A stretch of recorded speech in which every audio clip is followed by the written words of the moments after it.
একটু বিমানটাতে ঠিক করে যেতে পারলে না?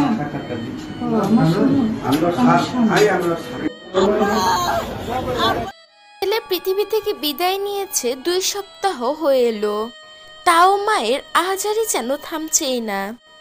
ছেলে ত্বকের ছবি বুকে নিয়ে অঝরে কাঁদছে তার মা যেন মানসিক শক্তি হারিয়ে ফেলেছে। সারাদিনই ছেলের জন্য কান্নাকাটি করে, ঠিকমতো খাওয়া দাওয়া নেই, একদম অসুস্থ হয়ে পড়েছে সে। কিন্তু তাকে কে বোঝাবে যে সে কান্না করলে তো আর তার ছেলে ফিরে আসবে না। মায়ের মন তো এরকমই হয়।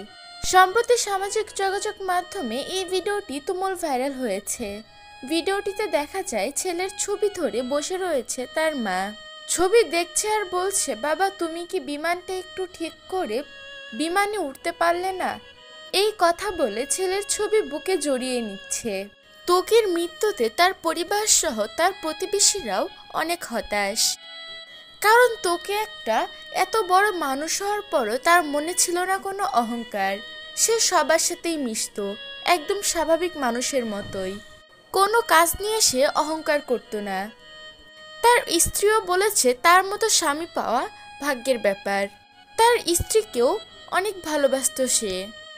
এই 6 মাসের সংসারে এমন কিছু চেয়ে পায়নি, এরকম কিছুই হয়নি। ত্বকির মা এবং স্ত্রী দুজনেই আহাজারি করছে। স্বামীর মৃত্যুতে যেন ভেঙে পড়েছে ত্বকির স্ত্রী। বাবার স্বপ্ন পূরণ করতে গিয়েই ত্বকিকে পৃথিবী থেকে বিদায় নিতে হলো। প্রিয় ভিউয়ার্স, এই বিষয়ে আপনাদের কি মতামত তা জানিয়ে দিবেন আমাদের কমেন্ট বক্সে।